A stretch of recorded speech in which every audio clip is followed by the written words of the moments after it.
Lift it up.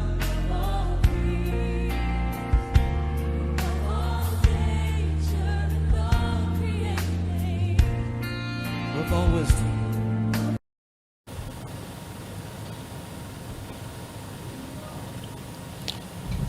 Merci, très chers téléspectateurs, partout où vous nous suivez en ce moment. Que la main de l'Éternel soit avec vous.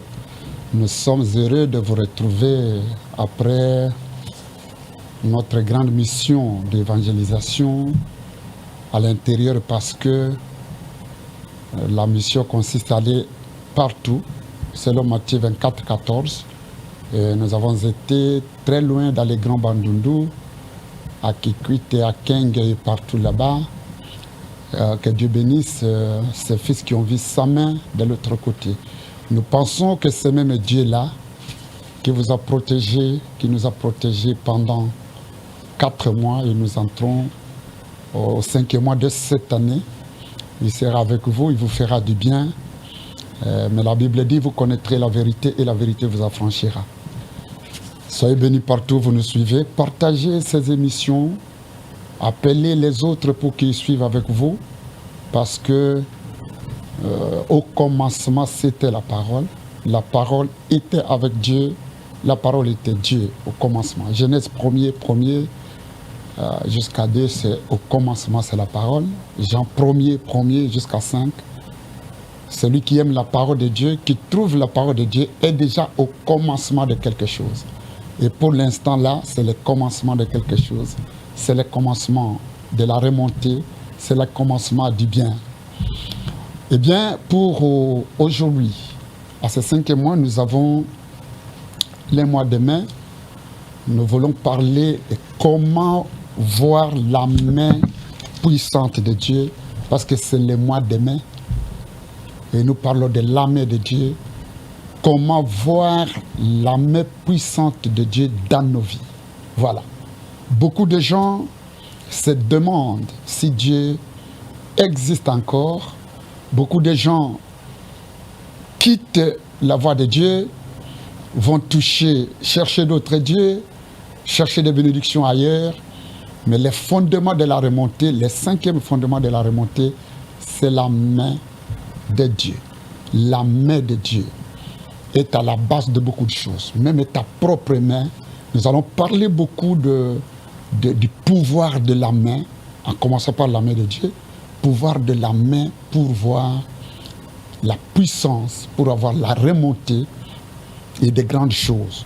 Donc, à cause, j'ai beaucoup de témoignages à vous montrer aujourd'hui, à cause de l'ignorance, parce que les gens ne voyaient pas encore la main de Dieu. Il y a dans des choses de néant.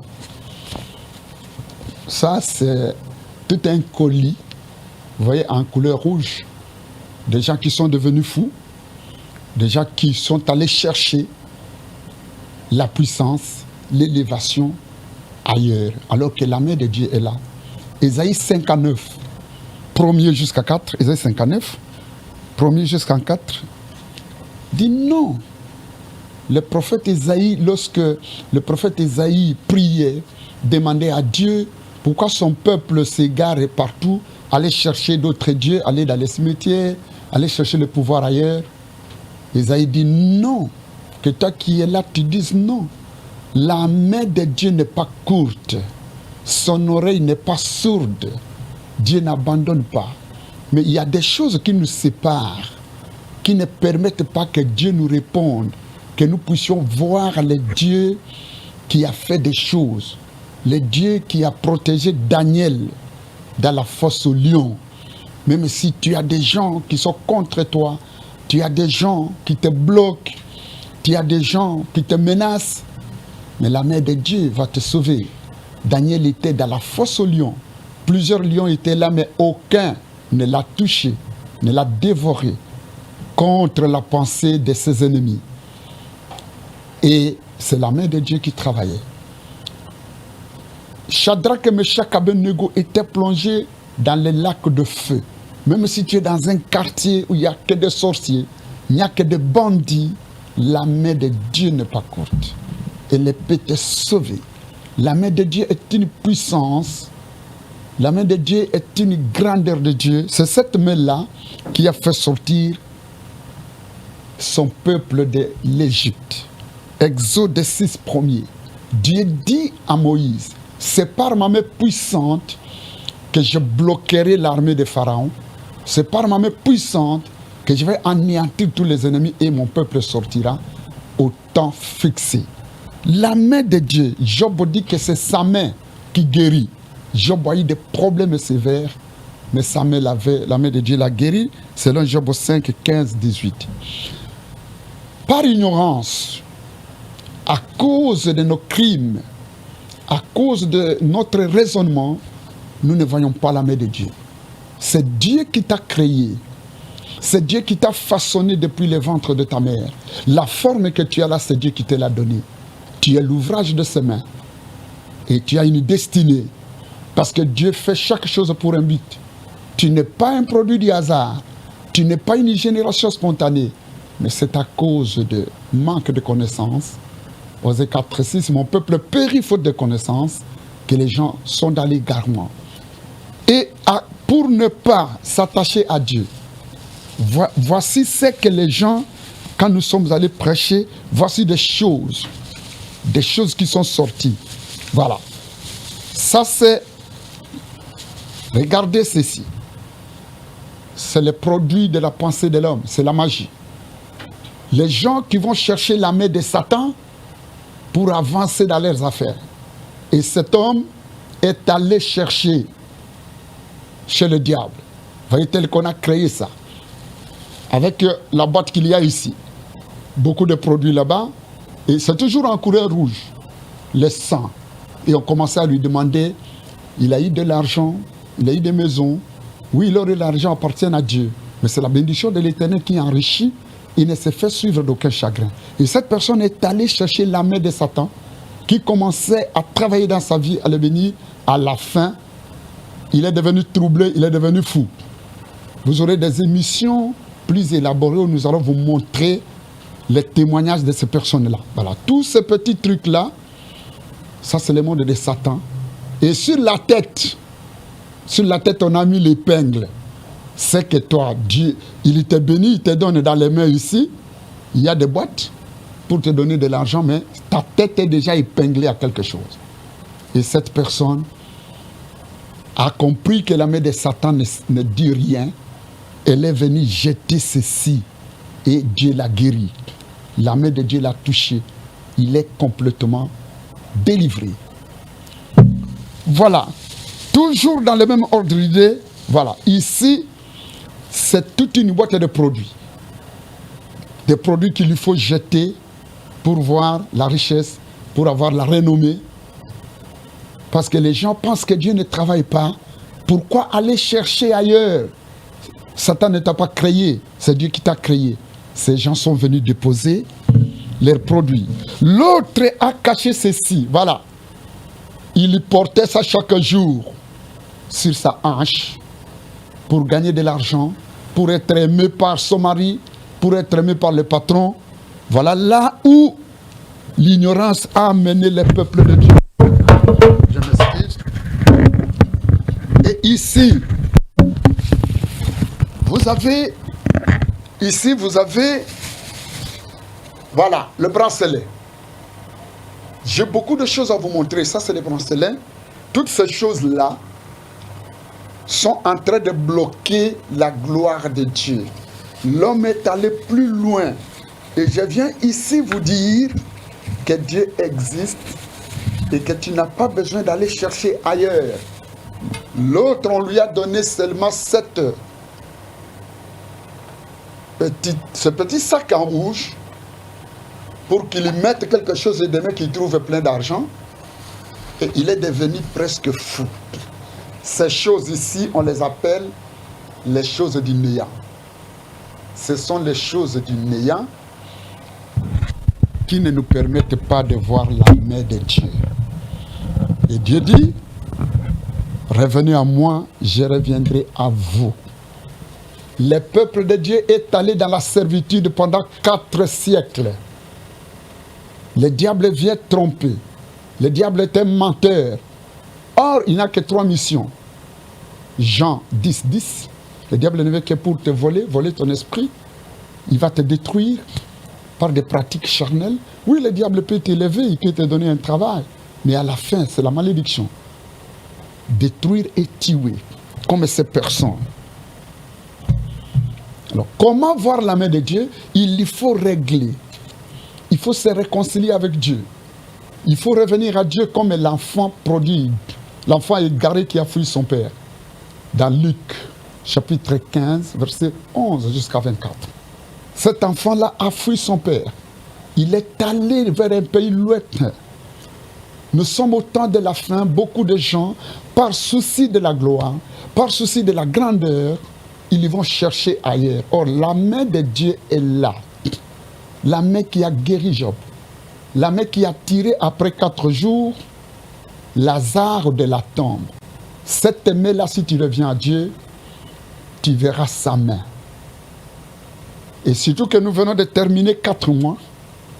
Le 5e mois ici, le mois de mai, tu verras la main de Dieu. Tu peux voir la main puissante de Dieu. Dieu peut te délivrer comme ces gens qui sont guéris de la folie, qui sont délivrés des forces de Satan.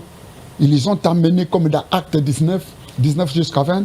Ils ont amené leurs actes de la magie, les ont brûlés et la puissance de Dieu s'est manifestée. Lorsque tu reviens à Dieu, lorsque tu rejettes ces choses-là, Dieu est miséricordieux. Dieu est compatissant. Il a de la compassion. Il va te délivrer. Il va te libérer. Acte 19, 19. Et un certain nombre de ceux qui avaient exercé des arts magiques avaient apporté leurs livres. Ils les brûlèrent devant tout le monde, en estimant la valeur à 50 000 pièces d'argent. C'est ainsi que la parole du Seigneur croissait en puissance et en force. Voilà, des gens qui avaient la magie ont amené leurs produits.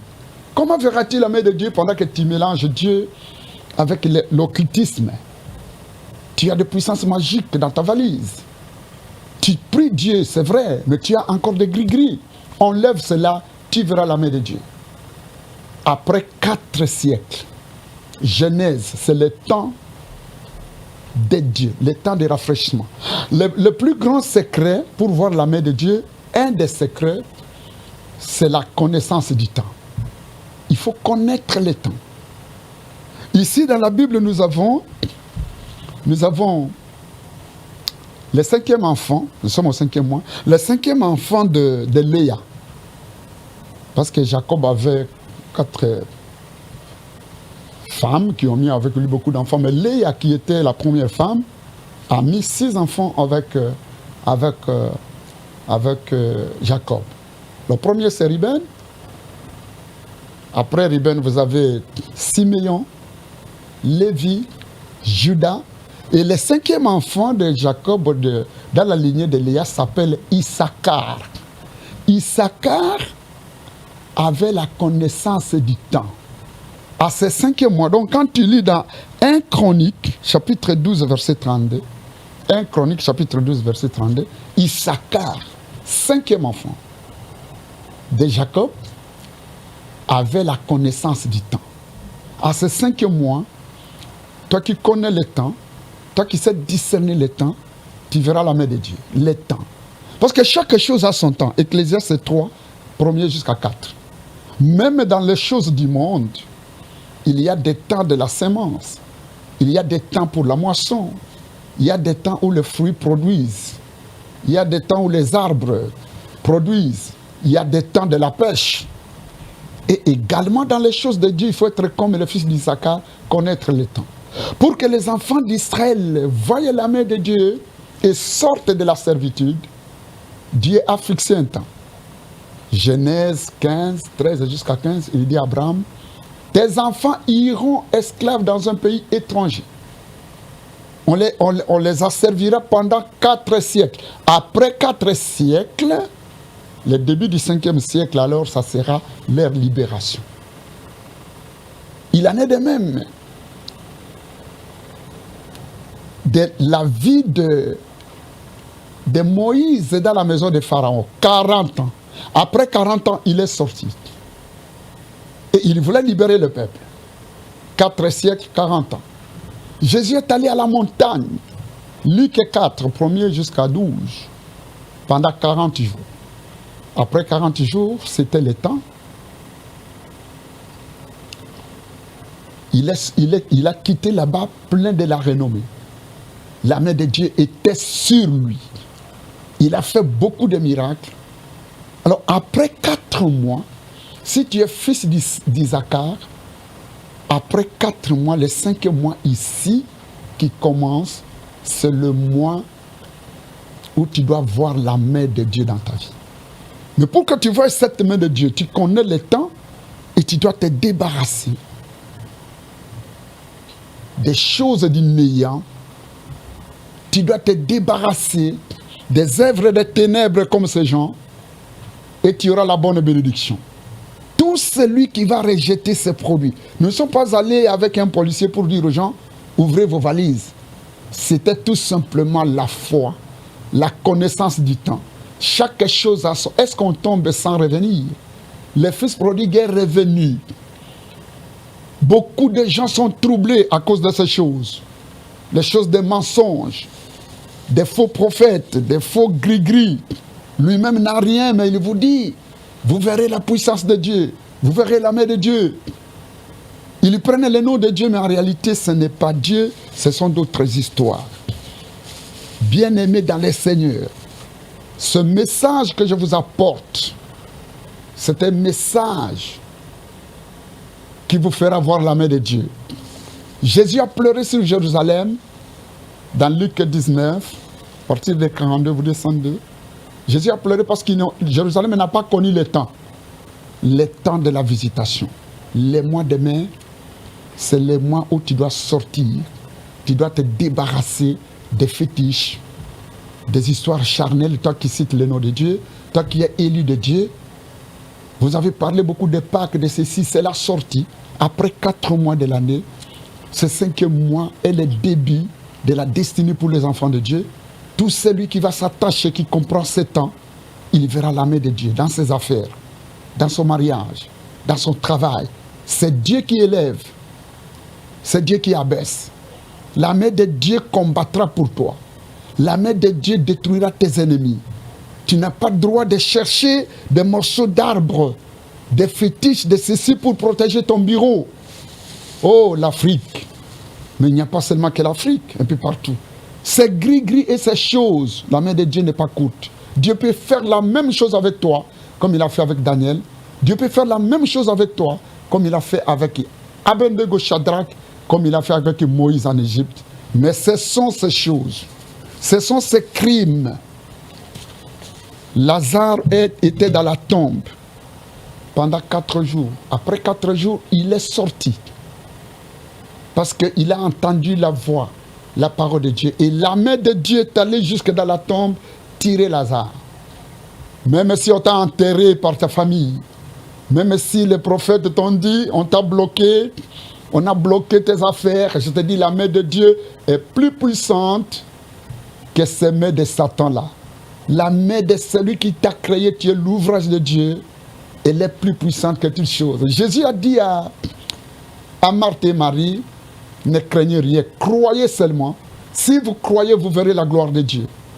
Enlevez la pierre. Ce sont ces choses qui sont des pierres. Qu'est-ce que tu as dans ta maison? Qu'est-ce que tu as sur ta hanche là? Qu'est-ce que tu as en dessous de ton lit? La main de Dieu n'est pas courte. Mais il ne faut pas mélanger les solennités au crime. Il ne faut pas mélanger les prières avec ces choses. Il ne faut pas mélanger les offrandes avec ces choses. Oui, c'est vrai, tu es chantre de l'Éternel. Tu es pasteur, tu es un vrai frère depuis longtemps. Mais qu'est-ce qu'il y a en dessous de ton lit? Qu'est-ce qu'il y a en dessous de ton bureau? Qu'est-ce que tu as comme appui? Ce sont ces choses-là, Isaïe 59, 1er 4. Non, la main de l'Éternel n'est pas courte. Ce sont vos pensées, la haine, des problèmes. Jusque-là, tu continues à empoisonner les collègues. Même à l'église, il y a le poison. Même à l'église, il y a des problèmes. Dieu te rappelle que ce mois de mai sera ton mois où tu dois voir sa main. Acte 3, 19 jusqu'à 23. On appelle ce temps ici les temps de rafraîchissement. Chaque chose a son temps. Le peuple de Dieu a connu des bas et des hauts, mais il y avait un temps fixé. Le chiffre 4 étant un temps de limitation, un temps de sortie de la servitude. Jésus était sur la terre ici, après sa résurrection, il a fait 40 jours, acte 1er jusqu'à 9. Après 40 jours, il s'est envolé, parce que c'est le temps. Les temps. Même les fruits, les arbres connaissent le temps de production. Les eaux connaissent le temps où il y a des poissons. Et les pêcheurs savent à quel temps aller pêcher les poissons. Donc, le 5e mois, le mois de mai,